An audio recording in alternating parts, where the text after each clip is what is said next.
What you're looking at now is my personal Noteflight account. This is not my Noteflight Learn account, and you can tell because it just says noteflight.com up in the top corner. The reason I have this is primarily for purchasing music and arranging music that I purchase on Noteflight Marketplace. So for example, here's a couple of songs that I purchased for my pep band. This is the well-known AC/DC Thunderstruck. So I purchased the lead sheet, the vocal and piano part from Noteflight Marketplace, and then I just transposed the voice part for alto, tenor, trumpet, and trombone. And I passed this out to my pep band, had the guitar player, bass player, drummer play the AC/DC part, and I put the horns on the vocal. It was fun. We did it for a bunch of pieces. Was that allowed? Absolutely. I'll show you. So go into Marketplace and then type the name of a piece. And you'll see that there's a couple here. This is the one that I purchased. But you'll see that when you click on one of them, it says sellable arrangements are allowed. And what that means is if I make an arrangement of this piece, I can put it back on Noteflight Marketplace, and someone might want to buy my horn arrangement of the vocal part. So there's tons of stuff in here. Jazz band, orchestra, concert band, large ensembles, all kinds of stuff. You can search by key, duration, genre, instrument. There's guitar, ukulele, all kinds of stuff in here. Now remember, this isn't Noteflight Learn yet. This is regular Noteflight. But if I wanted to, I could go to Jazz Ensemble. Let's say I want to do Mood Indigo. Okay, so here's Mood Indigo by Duke Ellington. Let's say I'm looking for a jazz ensemble arrangement of it. Okay, so this is something you would find basically in like a J.W. Pepper catalog.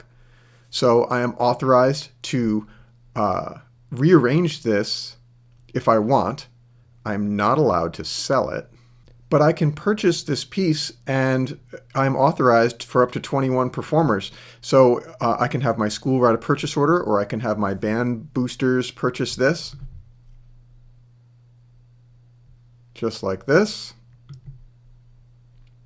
Now I'll go to view my purchased score. And there it is. So I can play it. It'll play for me.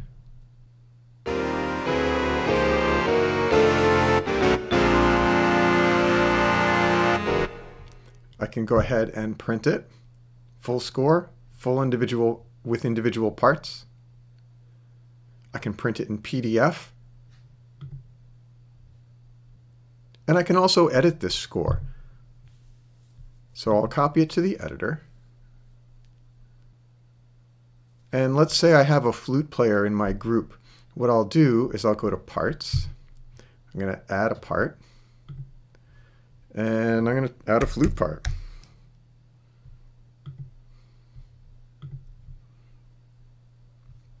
It pops right in. I'm going to drag it to the top of the score.